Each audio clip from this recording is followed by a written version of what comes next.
Hello, what's up? This is Ron YT channel and back again for another videos, and for today's vlog ay meron nga pala akong kararating lang na parcel at buksan na natin to para makita natin yung laman para malaman natin kung legit ba. So ayan, buksan na natin.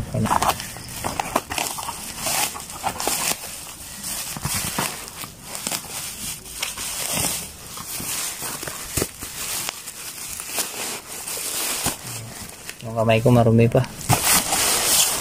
Mayroon pang semento.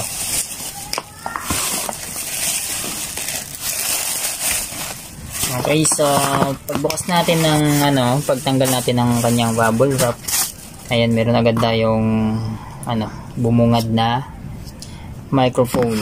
So yung microphone niya ordinary lang pero may bigat din siya. Ayan. Tapos yung kanyang wired. Then ito na yung kanyang karton. Ang ganda pala nito ay E-like or ano ba yan? E-like ba? So ayan yung kanyang brand, Digital Audio. Ito nga pala yung niya, mga lodi, no? Yung type niya IE-561 MB. Yung size nga pala niya ay 6 inches. Ayan, wala yung kanyang mga timbang. So ito nga pala yung kanyang size 19.5 by 19.5 by 30.5 cm. Ayan yung kanyang size. Ay, nabuksan ko na nga pala dito. Bila. Okay. Dumi ng kamay ko. Ating lang kasi galing ng work. So nagkakali tayong mabuksan to. Ayan. Tanggal natin sa karton na yan. Nakalagay pa siya sa plastic. Ayan. Tapos meron siyang free na male jack. Ayan o. 5.5 by 2.1 mm na jack. So ito naman yung kanyang cable. AC cable. Ayan. Meron yung plug pala siya. Ayan.